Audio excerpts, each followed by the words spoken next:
The prophet Isaiah made an intriguing and cryptic statement that has been the subject of speculation and debate throughout the centuries. Isaiah chapter 14, verses 12 through 14 says, "How you are fallen from heaven, O shining star, son of the morning! You have been thrown down to the earth, you who destroyed the nations of the world.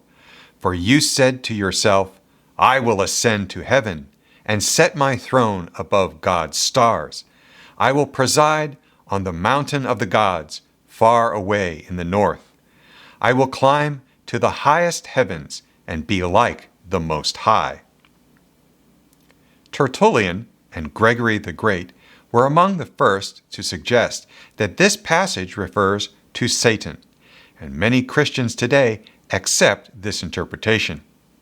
After all, in Luke chapter 10, verse 18, Jesus told his disciples that he saw Satan fall like lightning to the earth.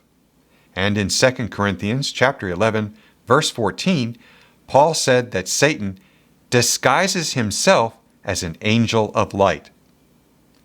This shining star boasts about ascending to the highest heaven to establish his authority over everyone, and Satan is certainly the epitome of pride and arrogance.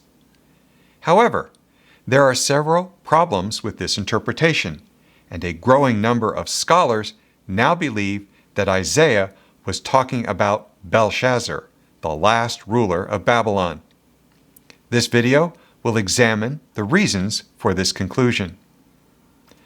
First, the context of Isaiah chapter 14 is the earthly kingdom of Babylon and the human ruler who presided over it. The passage begins with a message of hope for the Israelites, who were defeated by the Babylonians and exiled to Babylon as slaves. Isaiah predicted that they would be released from their captivity, and he describes their relief and rejoicing because their oppression had ended. In verses 4 through 21, Isaiah discusses the destruction of Babylon and the downfall of its king in vivid detail. He describes the king as a man who oppressed the Israelites and destroyed the nations. It also describes the death of the king and his sons. But Satan isn't a human ruler, and his kingdom has not yet come to an end. Second, Isaiah appears to have borrowed a Canaanite myth to create a familiar metaphor for his audience.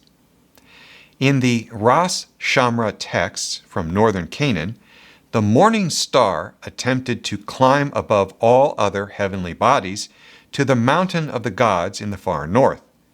By doing so, he challenged the supremacy of El Elyon, the monarch of the gods, so he was cast down. This is particularly interesting because Babylonian and Canaanite mythology had many similarities. In Isaiah chapter 14, verse 12, the Hebrew term Halel means shining one or morning star. This term isn't used anywhere else in the Bible to refer to Satan, which suggests that Halel is not a proper name, but a descriptive term. For example, in Job chapter 38, verse 7, Yahweh compares the sons of God with the morning stars, singing for joy at creation. In Numbers chapter 24, verse 17, God describes the king of Israel as a star that will arise out of Jacob. And in Revelation chapter 22, verse 16, Jesus describes himself as the bright morning star. The Vulgate translated Halel with the Latin term Lucifer, meaning light-bringing. So the King James translators assumed that this was Satan's actual name.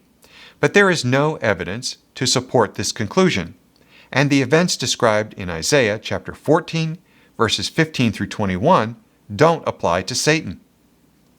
The imagery of the shining one or morning star was a common way of referring to earthly kings in ancient Near Eastern literature. For example, a poem from the city of Ugarit described the king as the brightest star in the sky, and another text from Mari referred to a ruler as a star in the sky shining brightly. So the phrase morning star was a common metaphor, not a reference to a specific individual. The phrase fallen from heaven figuratively describes this tyrant's loss of political prestige. In ancient Mesopotamia, a king was often described as a star or a constellation, and his downfall was likened to the setting of a star.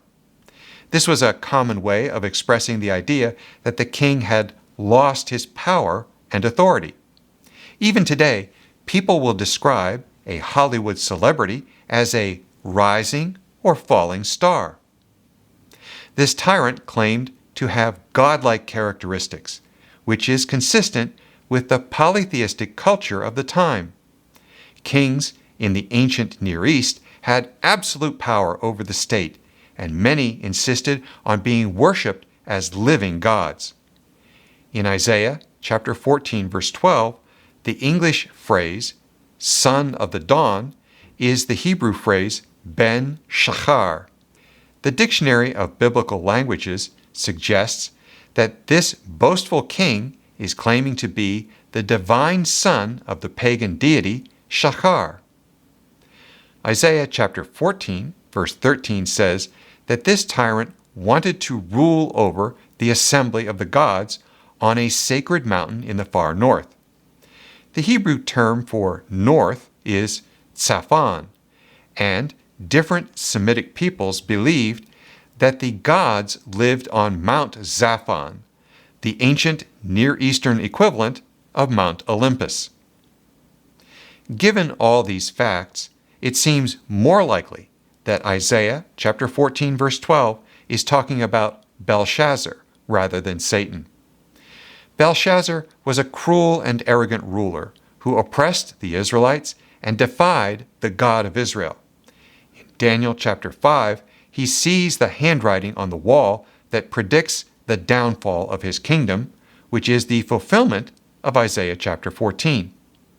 So, while many Christians believe that Isaiah chapter 14, verse 12 refers to Satan, there are several reasons to believe that this interpretation is incorrect.